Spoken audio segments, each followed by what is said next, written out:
Bum bum bum bum bum. Ay, ay, ay.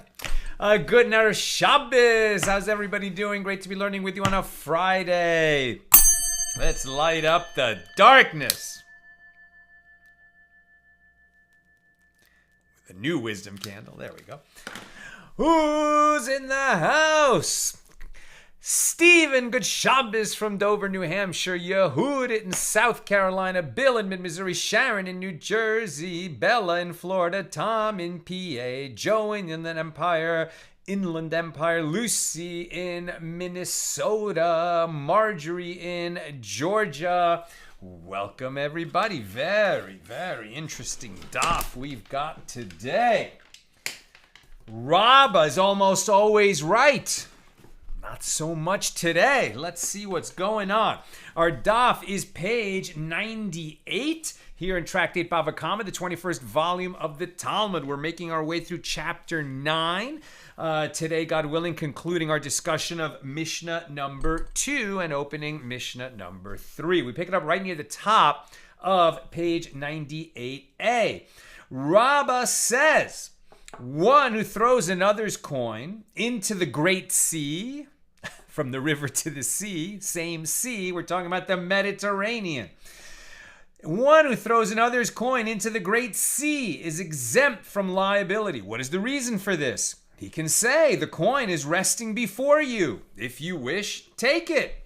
And the Gemara comments, and this statement applies only if the coin is in translucent water, where the owner of the coin can see the coin.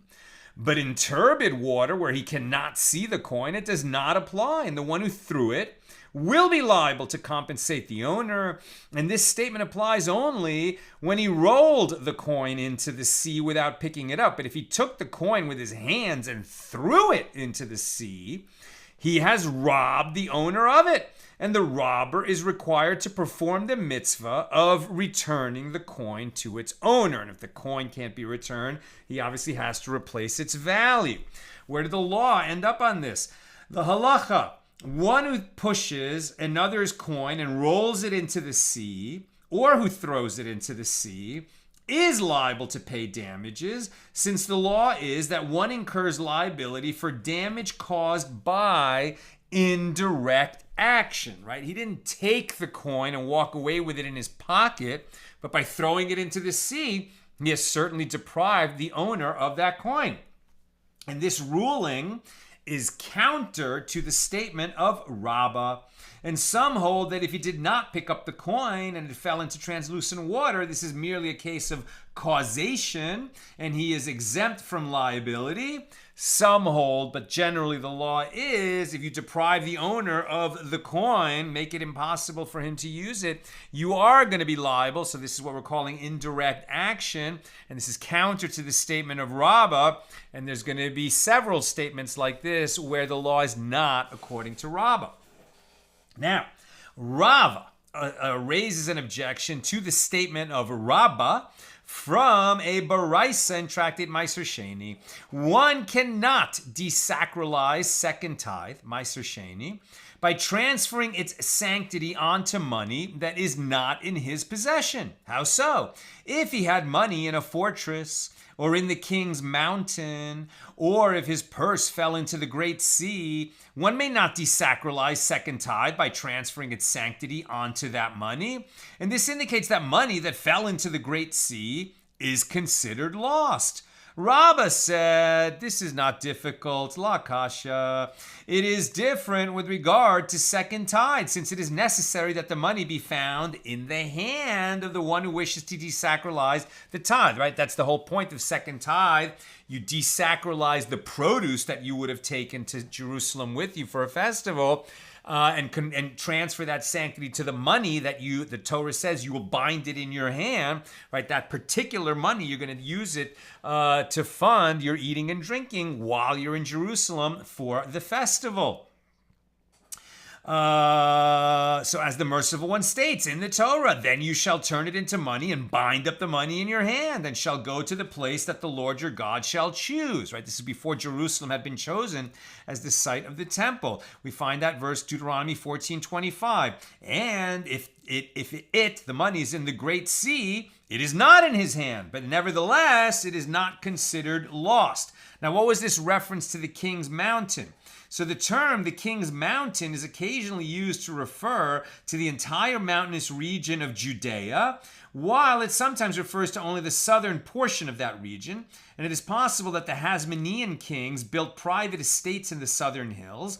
And as a result, the entire region was named the King's Mountain. And elsewhere in rabbinic literature, this region is described as a dangerous one, perhaps in the aftermath of the Bar Kokhba revolt. Right. So we talked about yesterday about coins that are minted by Bar Kokhba. Right. So Bar Kokhba was this revolt against Rome that took place about 65, 70 years after the destruction of the Second Temple. It was a disastrous rebellion against the Roman Empire and resulted truly in a genocide against the Jewish people by the Romans. But while the rebellion was going on and Bar Kokhba was crowned the king, there was money printed with Bar Kokhba. I don't know if he was actually crowned or it was just the leader of the rebellion. But at any rate, there was money minted then. And of course, once the rebellion was crushed, that coinage was not useful. So here we're talking about this mountainous region, right, in Eretz Yisrael, in the land of Israel. And this is known as Judea. Okay, so without getting political here, this area, between the Jordan River and Jerusalem, parts of it are known as Judea, parts of it are known as Samaria.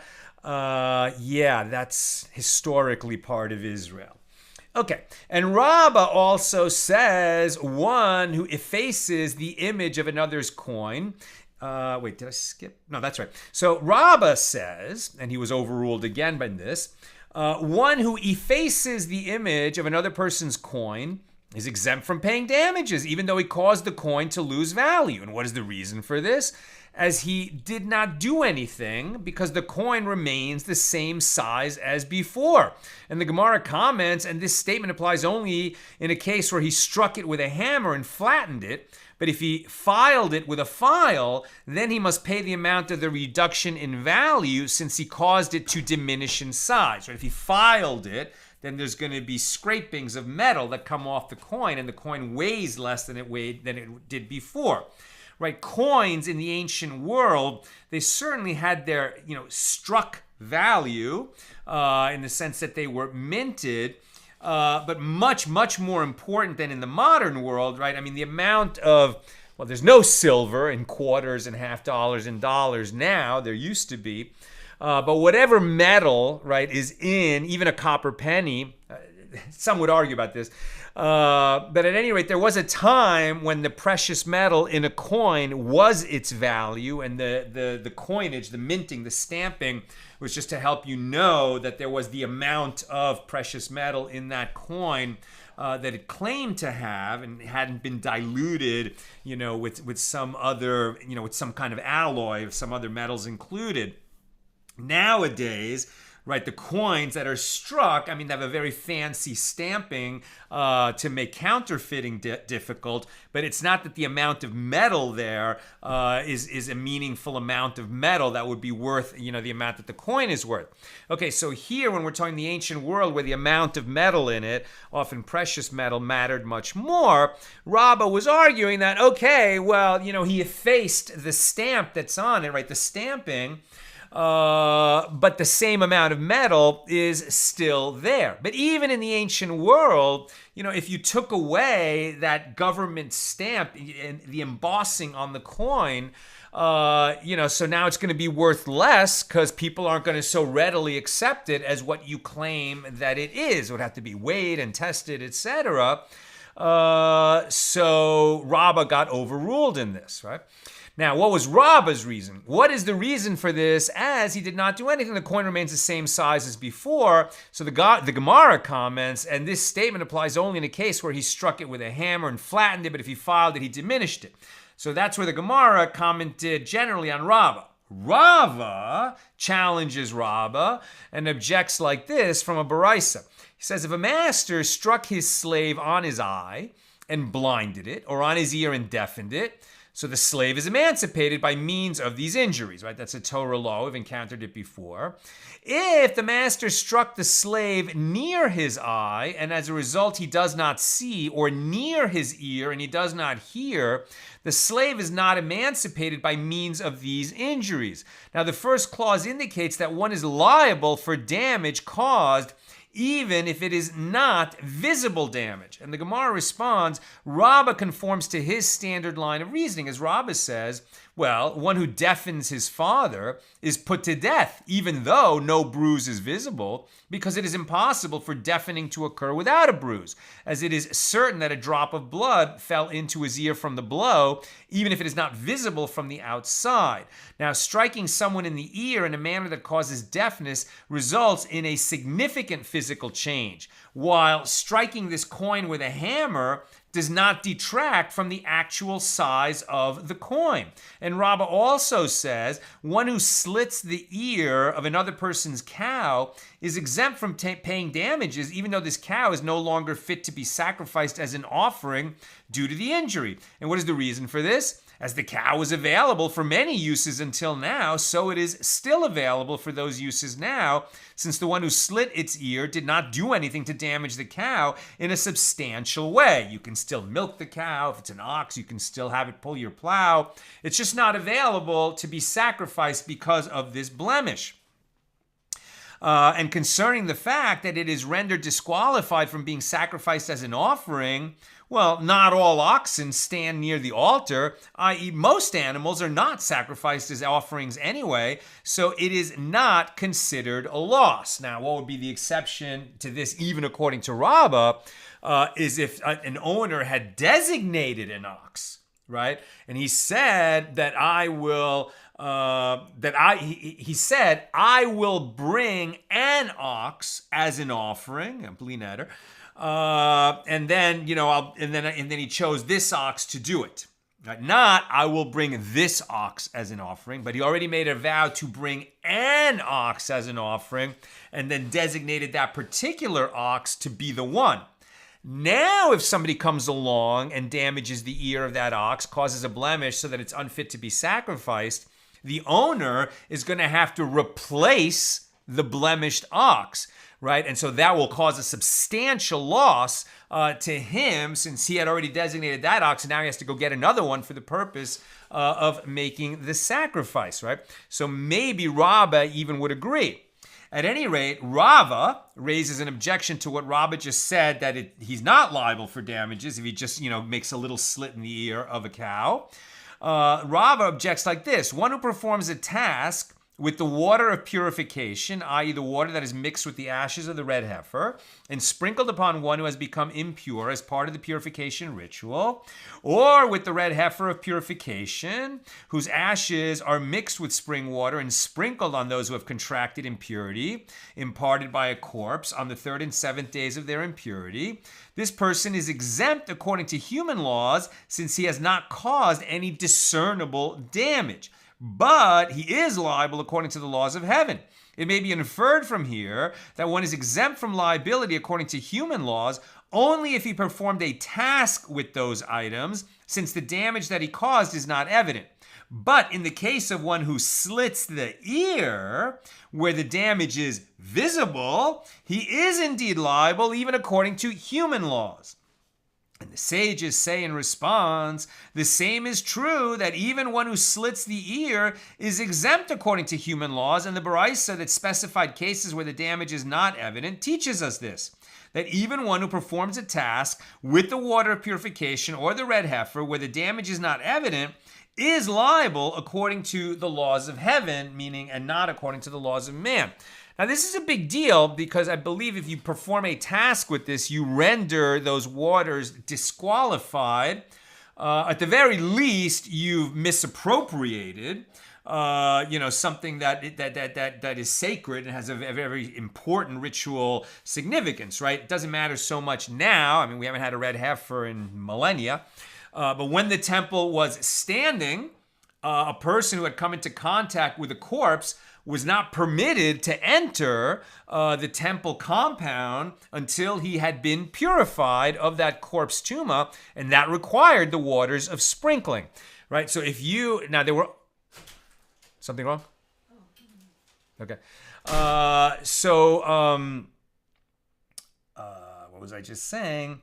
So if you blemish, there were only 9 red heifers, right, in all Jewish history over the 1,000 years that we needed them.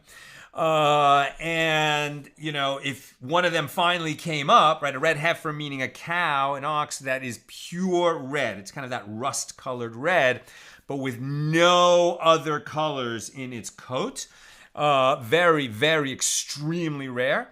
And, if one of those red heifers was found, and thank God, right, the whole population needed that, and then somebody came along and blemished it so that it couldn't be used for that purpose, I mean, it's a substantial loss. It's not exactly a financial loss, and that's why they might say liable according to the laws of heaven, not liable according to the human laws.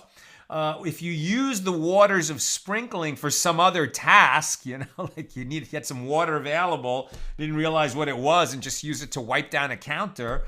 I don't know if you render, what's left in the pitcher unusable. I don't think so.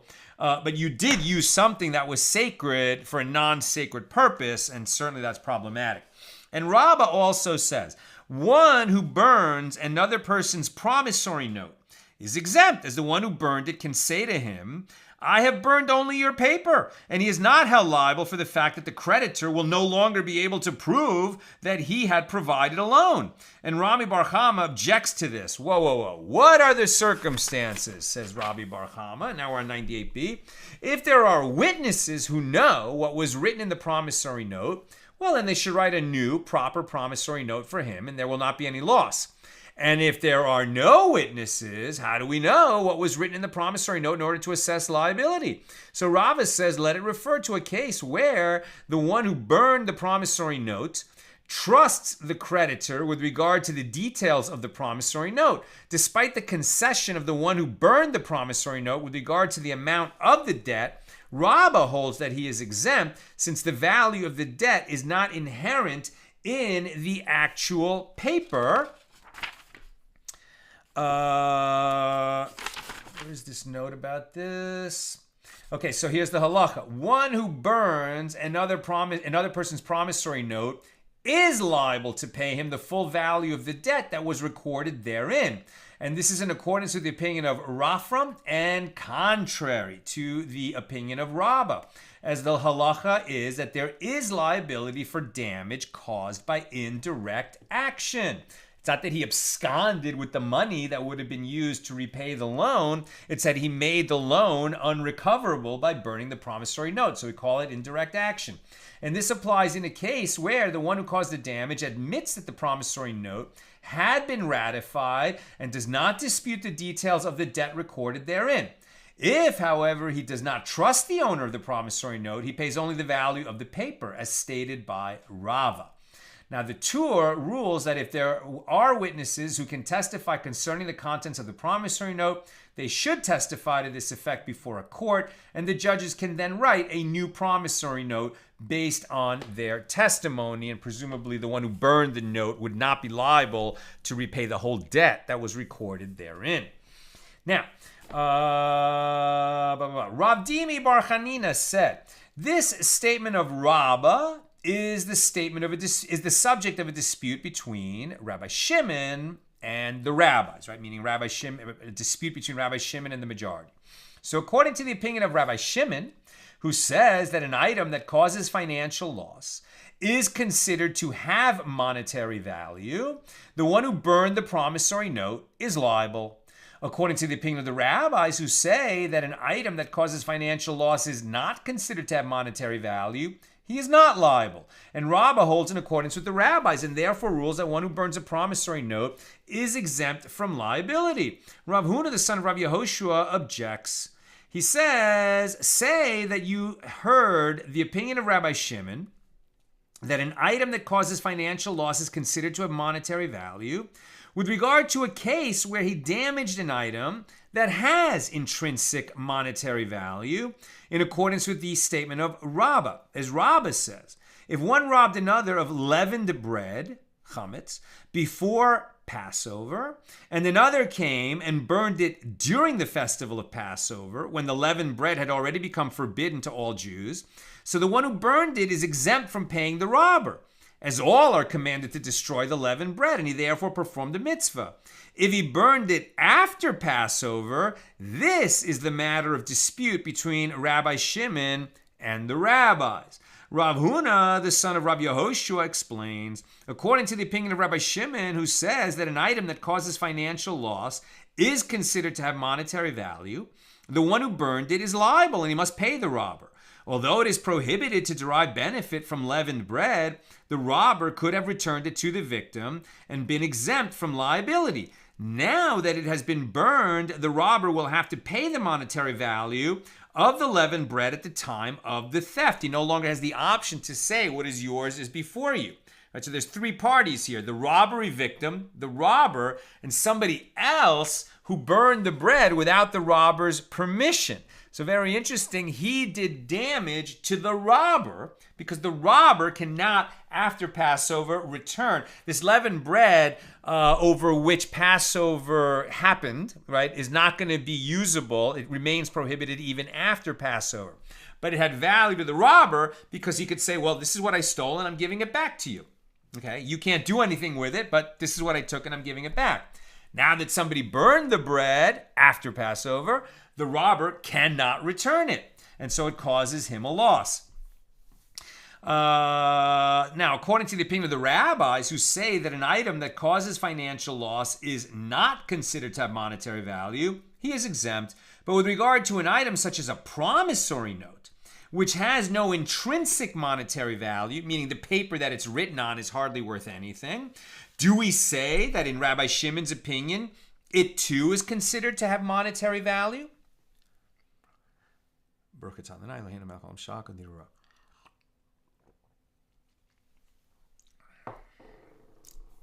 And the Gemara cites a ruling for the case where one burns the promissory note of another person.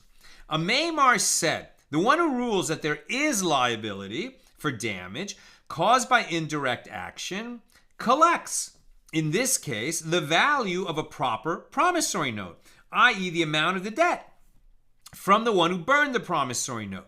The one who rules that there is no liability for damage caused by indirect action collects, in this case, merely the value of the paper.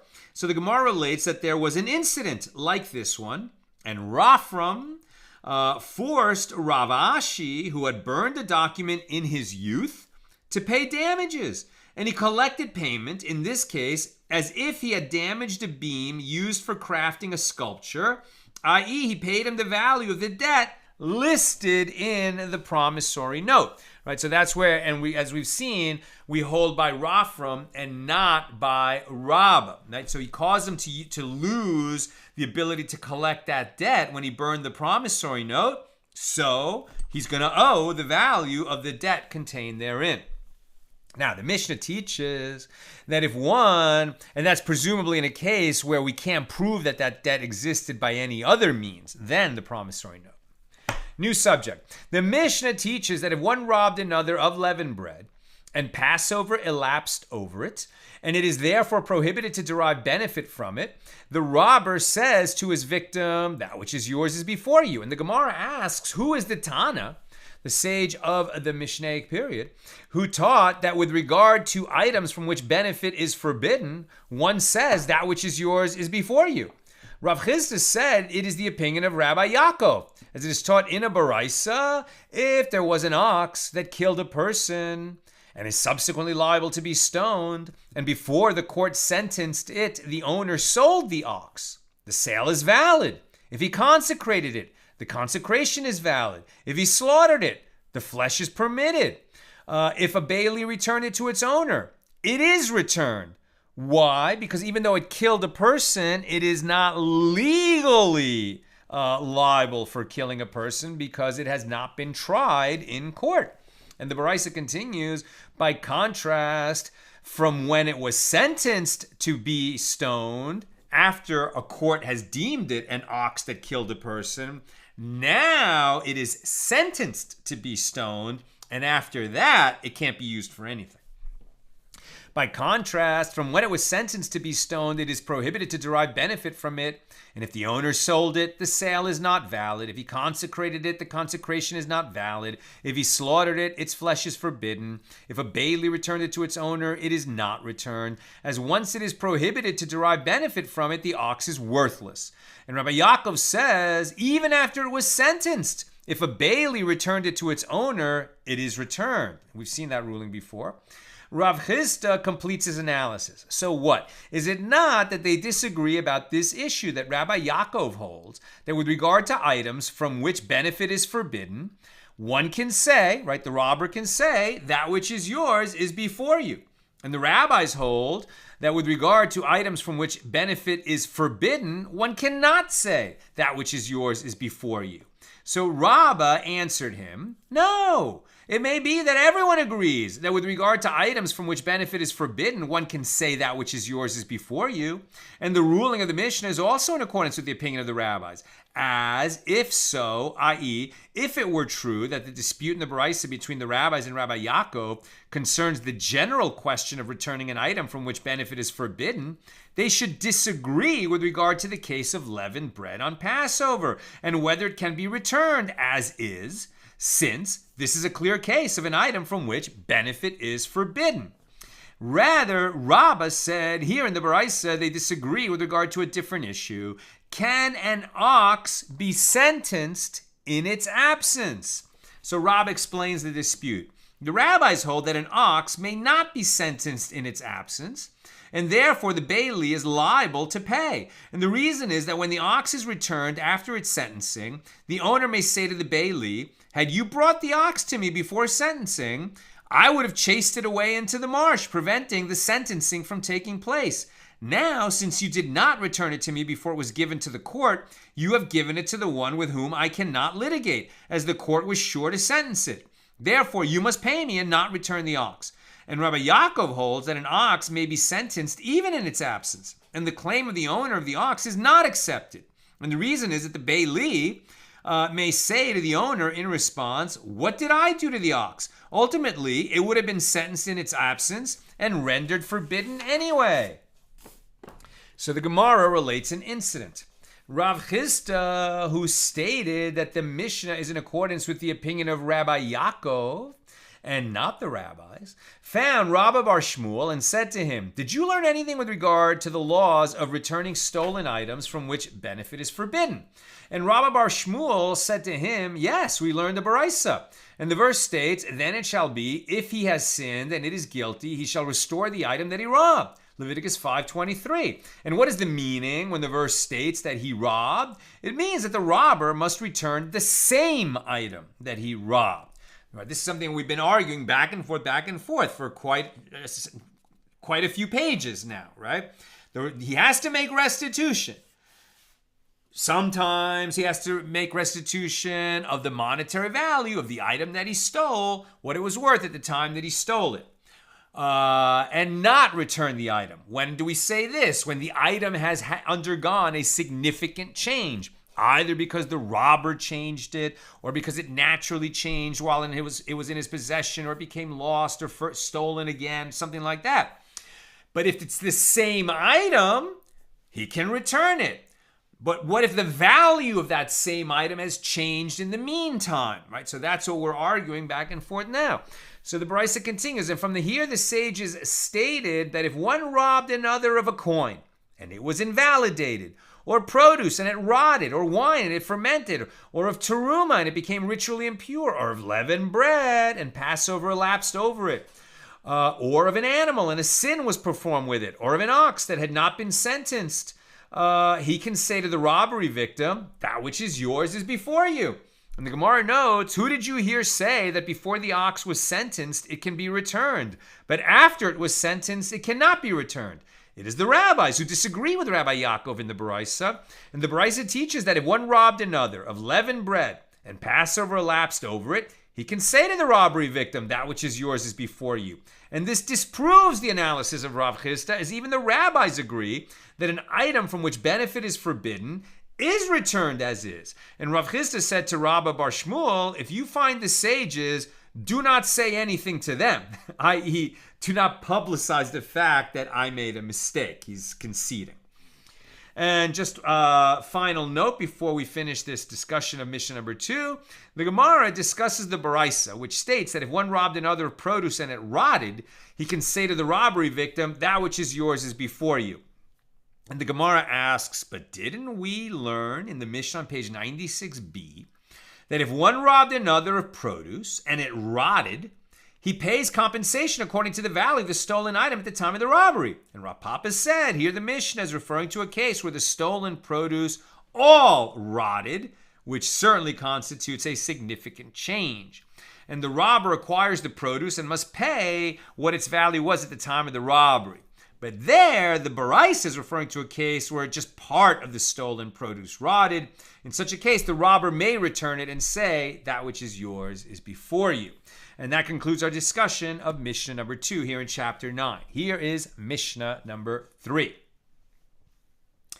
If one gave items to craftsmen to fix and they damage them, the craftsmen are liable to pay for the damage. For example, if one gave a chest, a box, or a cabinet to a carpenter to fix and he damaged it, he is liable to pay. And a builder who committed to demolish a wall, and while demolishing it, he broke the stones or damaged them, is liable to pay. That's so interesting, right? We think of, if you demo, a structure these days, demo means that you tear down all the wood and the framing and the sheetrock, maybe not bricks, and, you put it in a dumpster and off it goes. Right, but in the old days, when they're talking about a wall, well, somebody hauled a whole bunch of rocks to build that wall. And when this builder is hired to demolish the wall, what that means is that he takes apart the wall, but he preserves the stones so that they can be built into another wall, at a new location. That's why they're demolishing the wall, but they're not destroying the stones that were used to build that wall. Now, if this builder... are we calling him a builder? Yeah, and if this builder was demolishing on this side of the wall, and the wall fell from another side and caused damage, he is exempt from liability. But if a stone fell and caused damage due to the force of the blow, then he is liable. So this is very interesting. In other words, he's hired to demolish this wall, maybe because the wall has become dangerously unstable. And so he's removing stones. If a stone falls on the other side of the wall and damages something over there, well, that's because the wall was old. But if a stone falls because he's taking out that stone and it drops on something and causes damage, then he is liable for that. That's the Mishnah. Now the Gemara. The Mishnah teaches that if one gave a carpenter a chest, a box, or a cabinet to fix, and he damaged it, so the carpenter is liable to pay for the damage. Rav Asi says the sages taught that a carpenter is liable to pay damages only in a case where one gave the carpenter a chest, a box, or a cabinet to drive a nail into them, i.e. he gave the carpenter complete vessels to repair, and the carpenter drove the nail into them and broke them. But if one gave wood to a carpenter and asked him to build a chest, a box, or a cabinet, and he built a chest, a box, or a cabinet from that wood, and before giving the finished item to the owner, the carpenter broke them, then he is exempt for paying damage caused to these vessels, and he must pay only for the damage caused to the wood. Right? He's not going to obviously have to, the owner of the wood is not going to pay the carpenter for this, completed vessel that he never received. But the carpenter who broke the vessel is not going to have to pay for damages as if he damaged a completed vessel that was handed to him because he built that vessel. And until he returns it, the one who gave him raw wood and asked him to build it, until he returns the completed vessel and gets paid, that vessel is actually his. Even though he constructed it out of wood that was given to him for the purpose, because of all the work that he put into it, it's his. He has an obligation to return it to the one who hired him to do the work, but it's considered his until he gets paid for it. Now, what is the reason for this? It is because a craftsman acquires ownership rights through the enhancement of the vessel. The craftsman is considered to have acquired the vessel through his work, which enhances its value, and it remains in his possession until he returns it to the owners. Consequently, if he damages the vessel in any way, he is damaging his own item and must return only the value of the raw materials to the owners. Now, the Gemara attempts to contradict Rav Asi's statement. We learned in the Mishna that if one gave items to craftsmen to fix, right? Completed vessels were given to the craftsmen in order for them to fix it, and they damaged it, well, then they are liable to pay for the damage. And what is it not referring to a case where he gave them wood and they nevertheless pay the owner the value of the vessel?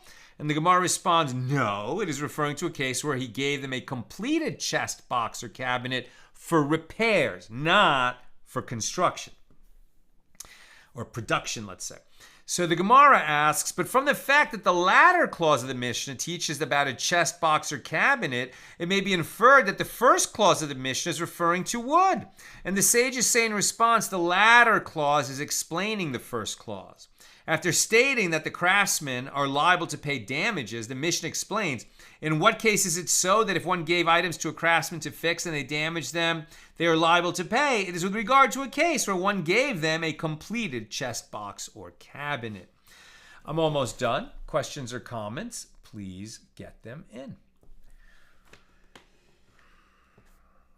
And the Gemara notes, and so too, it is reasonable to say that the latter clause of the Mishnah teaches in what case the first clause deems them liable. As, if it enters your mind to think that the first clause is referring to a case where he gave wood, raw materials, one could ask, now that the Mishnah told us that if one gave wood, the craftsman is liable to pay the value of a vessel, and we do not say that a craftsman acquires ownership rights through enhancement of vessels, is it even necessary to tell us that if one gave a completed chest, box, or cabinet that the craftsman is liable to pay damages?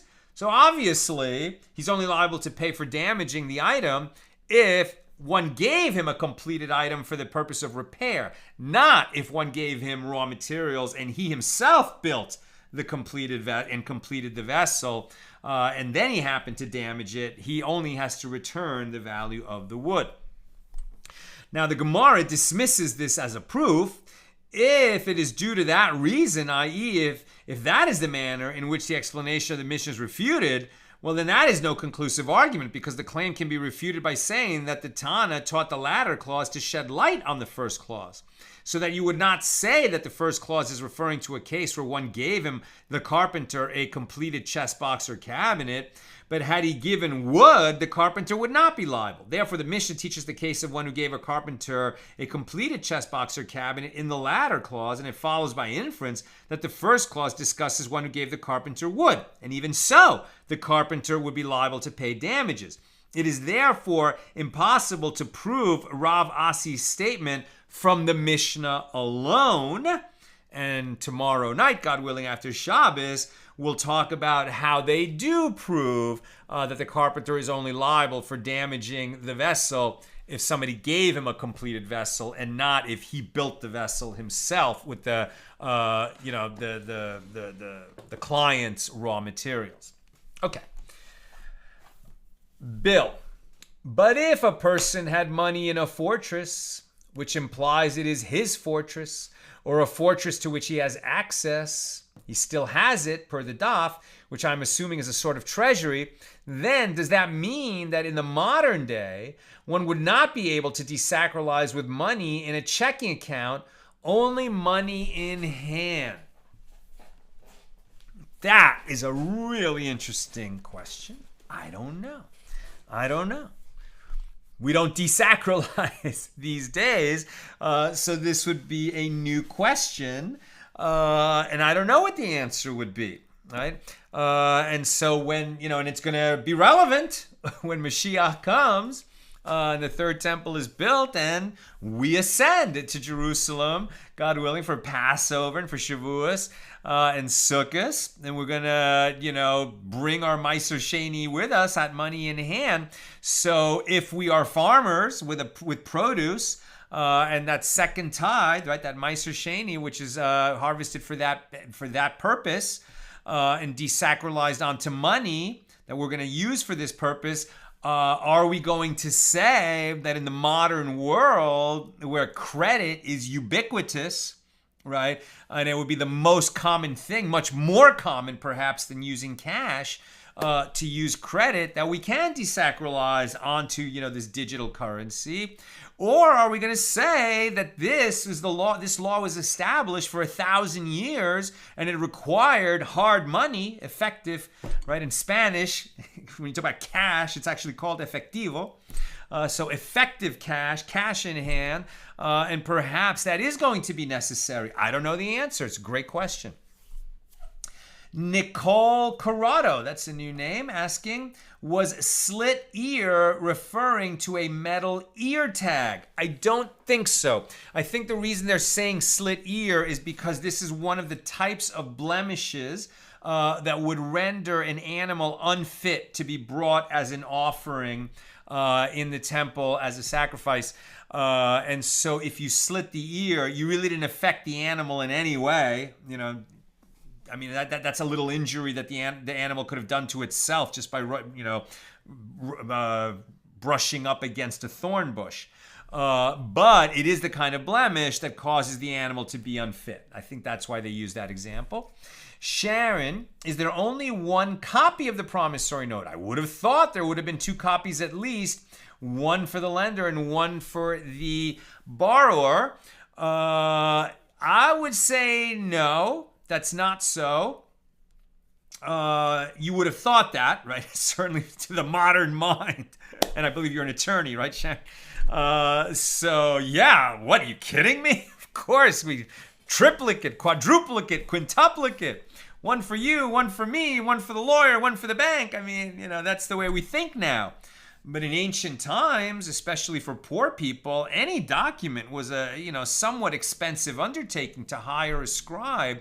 And moreover, after the loan was paid, right, you would have to return the promissory note to the one who paid.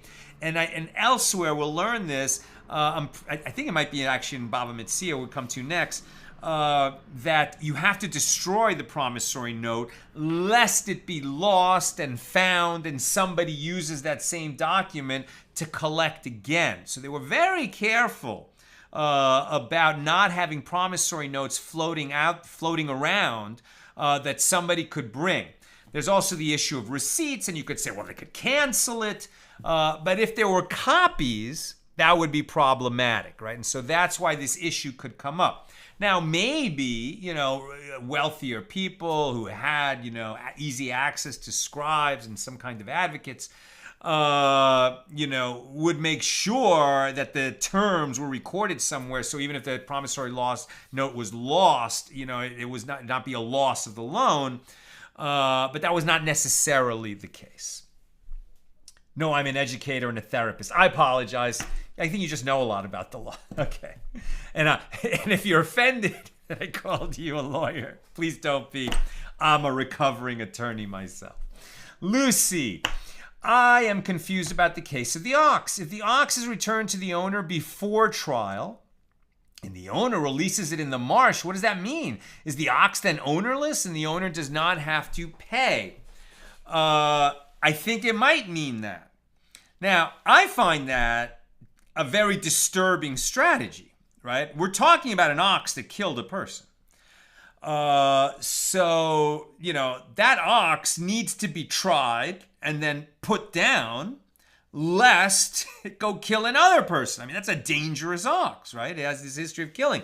Now, maybe, it was a very unusual circumstance when it killed a person. It was provoked. It was weird. There's no reason to believe it's going to happen again. But since it did kill a person, if it's tried and found that that was the ox that killed a person, it will have to be put down. So maybe its owner, just cares about the ox, and he knows that he can no longer keep that ox and have benefit from it because it will be tried and then it'll have to be put down. But he could have saved its life, by just releasing it so that it was not available for trial. So he will lose the value of the ox either way, but at least it doesn't need to be put down. And he has lost that option, if his bailee gives the ox to the court that will certainly find it, guilty of killing a person and put it down. And then the interesting wrinkle is where, somebody stole the ox, it killed, and then he returns it, so that it can be put down. And the owner's like, well, I would have let it go. There's a lot of other nuances to this, but that's how I'm understanding it. And finally, Tom, does he nevertheless compensate the owner for the part that rotted, right? So we're talking about is the fact the robber took produce, and then while it was in his possession, some of it rotted, and now he got caught and he's going to return it, or he wants to just make it good and he's going to return it, and he says, here, that which is yours is before you. And the owner says, well, when you took it, right, it was 100 bushels, and now there's 98 bushels because 2 rotted. So common sense tells us, okay, well, he returned 98 bushels, not 100. And I wonder if it had been measured, I think that would be the case. But if it had not been measured, so we don't know exactly what percentage of the original quantity is now no good, it seems like that's not considered a significant change. Perhaps if it had been in the possession of the owner, it would have rotted, some of it would have rotted just the same way. And it seems like the robber's going to skate, even though some of it rotted, because that's not considered a significant change. It's a great question. That's how I see it. That's what I've got for us today. And with God's help, we'll be together again tomorrow night, Motzi Shabbos. Probably I'll get on the air, God willing, by about 7:30, maybe just a little bit later. Right now, Shabbos is ending later and later. So it might be 7:35, 7:40, but I'll try to get on by 7:30 Pacific. May we all be blessed with a peaceful, refreshing, rejuvenating, re-energizing Shabbos. May we only hear good news, and may we soon have peace, a secure and lasting peace. May all the hostages who are currently in captivity, we just can never forget about them. Please, God, may they be returned to their families. This past week we heard that some of them will not be returning. They're dead. Please, God, everyone else who's still in captivity, please let them be returned. Watch over the soldiers, and please let this war end soon with a secure and lasting